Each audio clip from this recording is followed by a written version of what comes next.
오늘 이렇게 종려주일 맞이하여서 하나님의 전에 예배드리러 나오신 여러분들을 진심으로 축복하고 환영합니다. 우리 함께 인사합시다. 축복하고 환영합니다. 모든 것이 은혜입니다. 다시 한번 인사하면 좋겠습니다. 십자가를 기억합시다. 오늘 주신 말씀을 통하여서 십자가로 완성되는 호산나라는 제목으로 은혜를 나누고자 합니다. 오늘은 우리가 익히 알고 있는 그대로 종려주일로 지키게 되어집니다. 오늘부터 시작되어지는 이 일주일, 기독교에 있어서 우리가 믿는 신앙에 있어서 너무나 중요한 자리를 하고 있습니다. 왜냐하면 이 기간에 주님이 이 땅에서의 마지막 사역을 하시기 때문입니다. 금요일에는 십자가에 달리시기 때문이죠. 종려주일이라 함은 예수님께서 예루살렘으로 입성하시게 되어질 때에 사람들이 종려나무 가지를 흔들면서 호산나라고 환영하고 외친 데서 붙여지게 되어지는 이름이지요. 30년 동안 이 땅에서 사시면서 인간으로서도 완벽한 삶을 다 감당하셨습니다. 마지막 3년 동안 자기를 희생하시는 가운데 하나님 나라의 일을 다 마치십니다. 그리고 인간의 몸을 입으신 채 마지막 주간을 보내시는 것이죠. 즉 주님은 마지막 주간에 마지막 날 십자가에 달리시기 위하여서 예루살렘으로 자발적으로 올라가시는 것이죠. 금요일 온갖 고난과 조롱과 멸시를 다 당하시고 십자가를 지시게 되어집니다. 그래서 우리는 이 주간을 고난주간이다 그렇게 이름하게 되어집니다. 우리는 다른 주간도 마찬가지지만 특별히 이 한 주간을 지나면서 주님의 십자가를 기억하고 보다 경건하게 지내기를 원하는 사람들입니다. 그래서 이 한 주간 동안에는 좋아하는 것을 좀 자제를 하는 것이죠. TV를 열심히 보시던 분들은 연속극, 좋아하던 프로, 자제를 하는 것이 마땅하다. 저는 그렇게 생각을 합니다. 스마트폰에 심취하여 있는 젊은이들은 스마트폰을 줄이는 것이 주님의 십자가를 더 기억하는 시간이 되겠죠. 특별히 약을 드시는 분들은 어찌할 수 없지만 적어도 금요일 오전에는 3시까지 금식을 하는 것이 참으로 올바른 십자가의 경험을 하는 시간이다 라고 저는 생각이 되어지고 우리 성도들도 그렇게 하고 계시는 줄로 믿습니다. 주님은 이 시간이 세상에서의 마지막 시간임을 잘 알고 계셨습니다. 그리고 그 끝이 십자가라 하는 것을 너무나 알고 계시는 것이죠. 그럼에도 불구하고 자발적으로 그 길을 걸어가시는 것입니다. 오늘 예수님께서 예루살렘으로 들어가시게 되어지는 모습을 보면 누군가 원해서 되어지는 것이 아니라 예수님께서 모든 것을 계획하신 그대로 실천하시게 되어지는 능동적인 모습을 우리는 보게 되어집니다. 아무 죄도 없으신 분이 죄인을 위하여서 목숨을 버리신다. 그렇게 하지 않아도 됩니다. 그렇게 하실 이유도 없고 그렇게 하실 필요도 없는 것이죠. 그럼에도 불구하고 우리를 살리시기 위한 그 목적으로 그 수치스럽고 저주스러운 십자가를 지신 분이 바로 우리를 그토록 사랑하시는 우리가 믿는 예수님이시다라는 것입니다. 호산나 함은 이제 구원하소서라는 의미입니다. 도움을 요청하는 절박한 부르짖음을 말하게 되어지는 것이죠. 우리가 노회에서 이 주간 조금 전에 되도록이면 성경 퀴즈 대회를 하게 되어지는 그런 일들이 있습니다. 좀 몇 년이 지나는 일인데요. 제가 이제 이 부산노예로 오기 전의 일입니다. 성경 퀴즈를 내는 가운데 예수님께서 종려주일날 이제 예루살렘으로 들어가시면서 나귀를 타셨는데 사람들이 환호하면서 외친 단어가 무엇인지 세자로 쓰시오 라는 문제가 나왔습니다. 여러분들은 잘 알고 계시죠? 예, 말 그대로 호산나입니다. 그런데 초등학교 저학년 한 학생이 답을 적었는데 모든 목사님들이 웃고 즐겼다라는 이야기를 제가 들었었습니다. 뭐라고 적었나 하면 세자를 적으라 하니까 와 이렇게 적었다는 것이죠.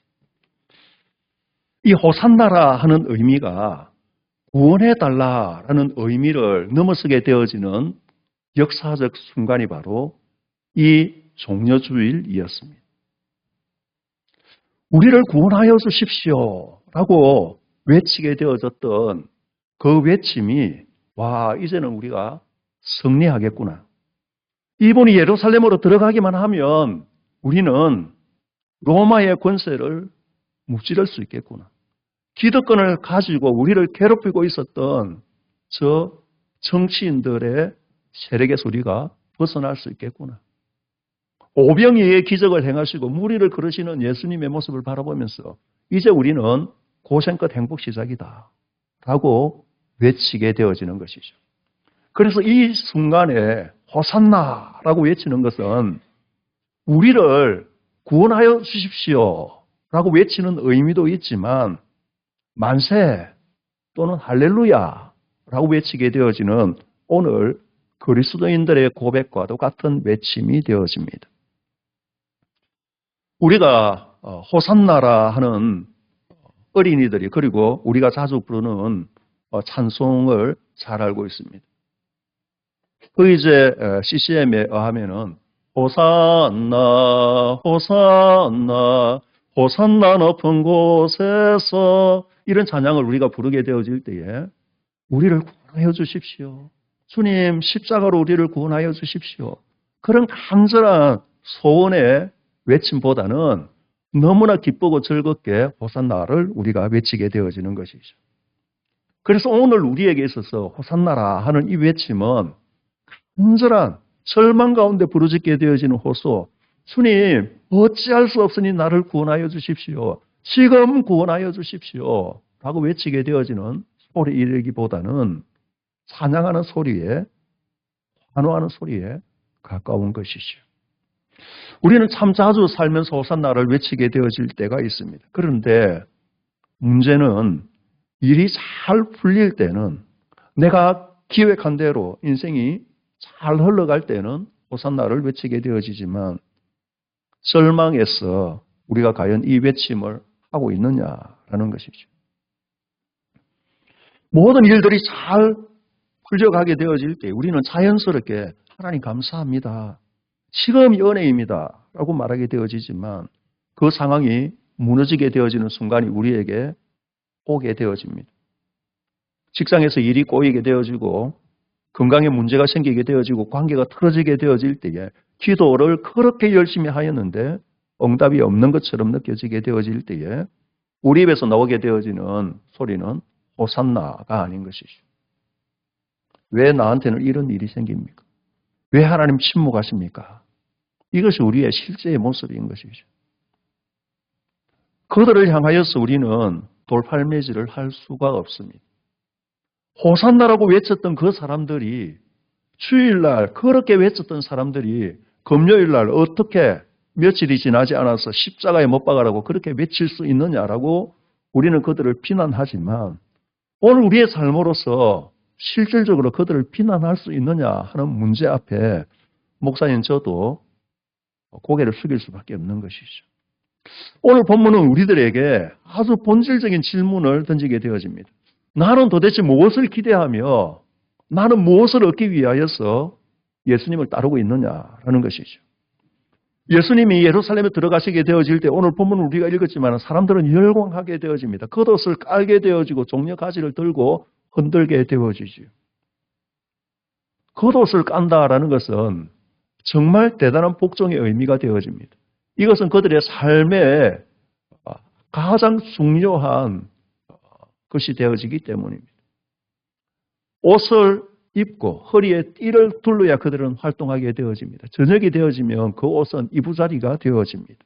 그러므로 그것을 바닥에, 지금 아스팔트도 아닌 흙바닥에 이것을 깔았다라는 것은 자기를 포기하는 것이다 라고 우리가 생각할 수 있는 것이죠.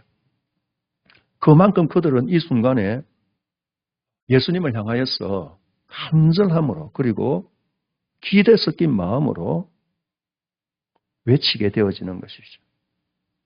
십자가에 못 박으라. 이것은 단순히 그들의 감정이 변했다라는 의미가 아닙니다. 이것은 기대하고 있었는데 그 기대가 무너지게 되어질 때에 처절한 복수의 외침이 되어지는 것이죠. 이것이 바로 십자가 없는 호산나의 한계를 우리들에게 보여주시는 것입니다. 본문을 우리가 좀 더 상세히 살펴보기를 원합니다. 예수님께서 예루살렘에 들어가시기 전에 제자들을 보내시며 나귀 새끼를 끌어오라 라고 말씀하시죠. 단순히 이동하기 위하여서 이동 수단을 얻기 위하여서 제자들을 보내신 것이 아닙니다.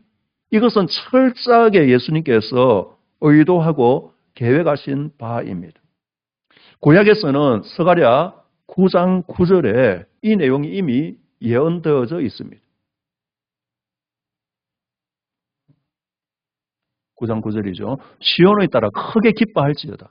예루살렘에 따라 즐거이 부를지어다. 보라 너 왕이 내게 임하시나니 그는 공의로우시며 구원을 베푸시며 겸손하여서 나귀를 타시나니 나귀의 작은 것 곧 나귀 새끼니라.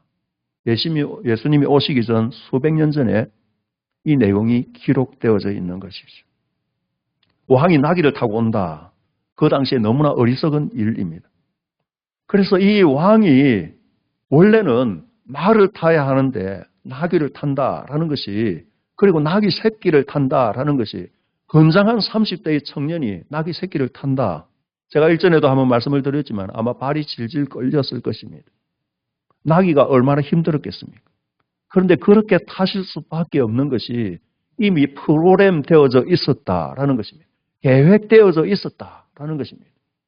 수백 년 전, 아니 지구도 창조되어지기 전에, 천지도 창조되어지기 전에, 우리가 태어나기도 전에 우리를 위하여서 이 십자가를 지시기 위한 사건의 전초전으로 이 나귀를 타시겠다라는 것이 기록되어져 있는 것이죠. 그래서 왕이 말을 타지 아니하고 나귀를 타셨다라는 것은 나는 너희가 원하는 왕이 아니다라는 것이죠.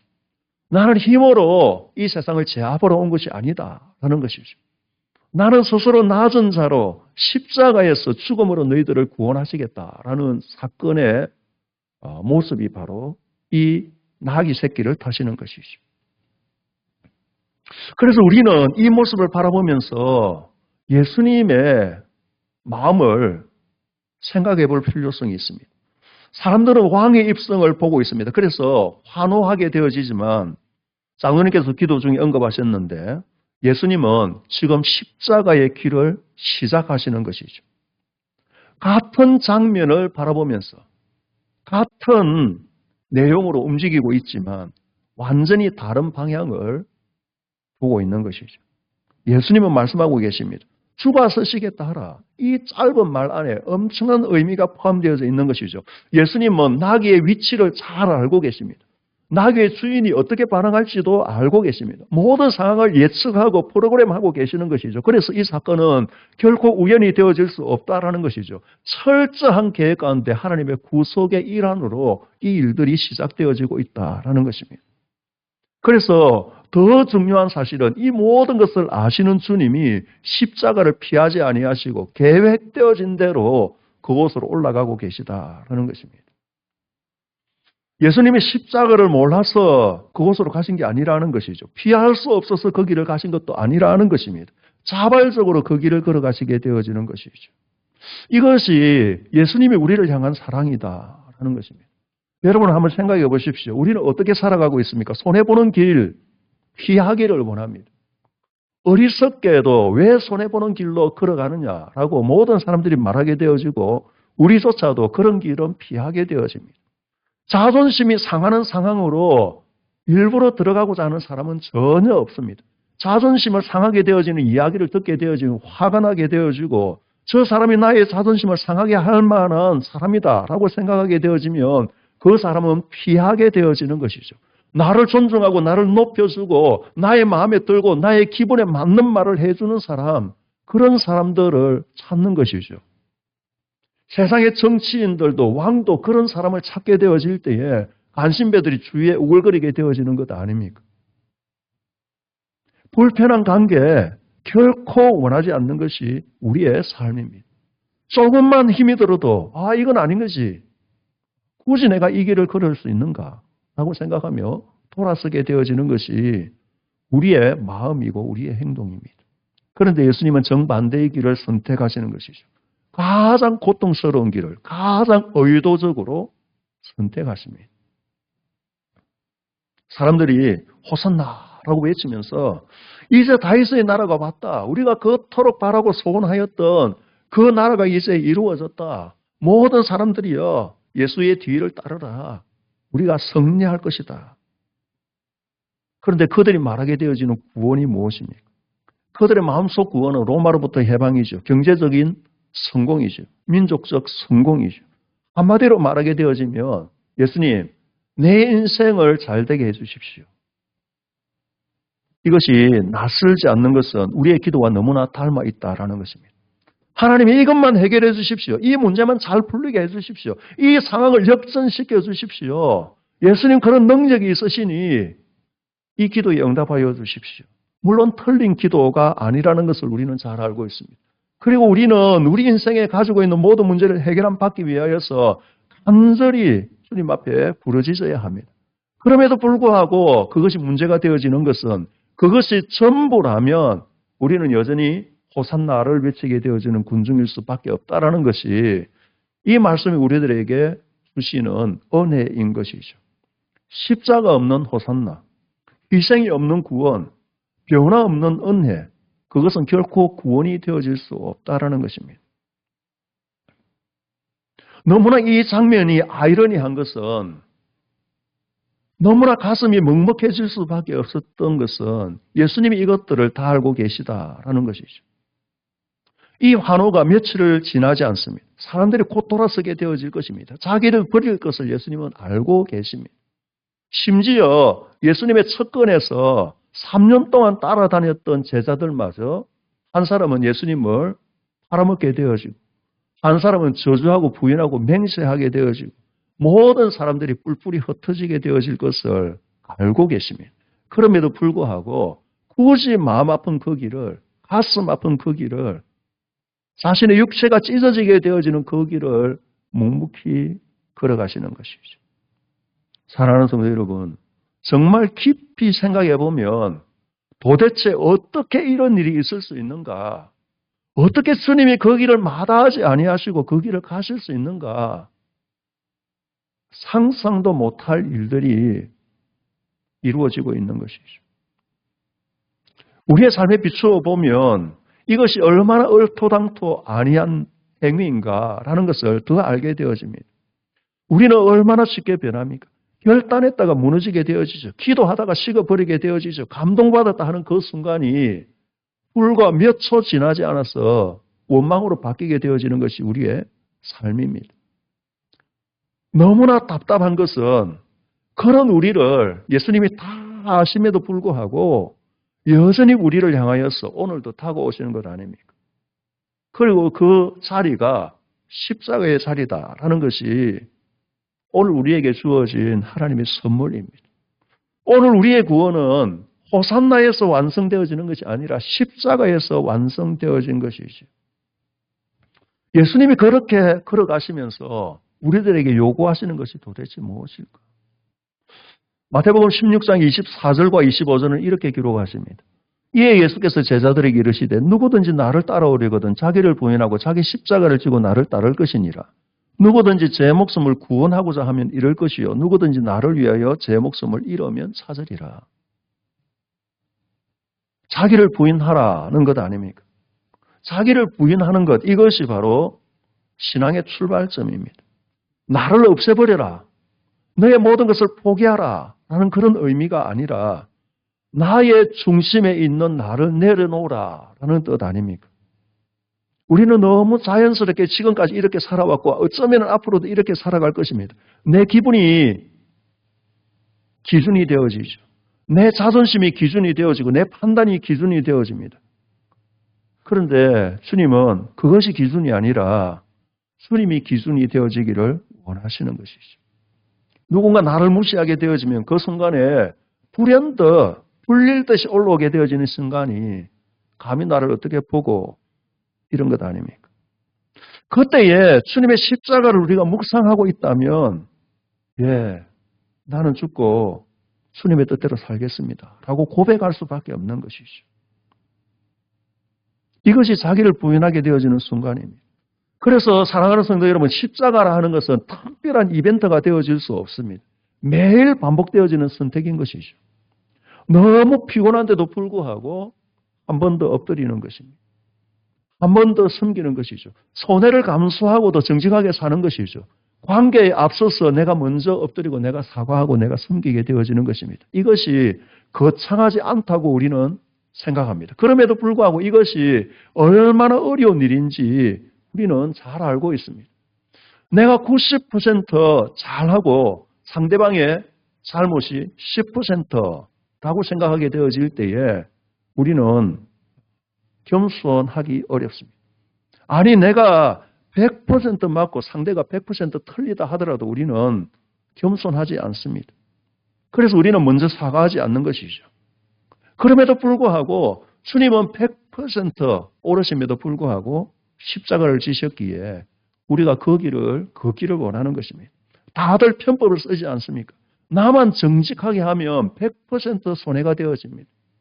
요즘 인터넷에 올라오게 되어지고 유튜브에 올라오게 되어지는 젊은 사람들의 모든 생각들을 보게 되어지면 법을 어긴다 하더라도 나에게 유익이 된다면 그것은 어겨야 된다라고 생각하는 것이 그들의 보편적인 생각입니다.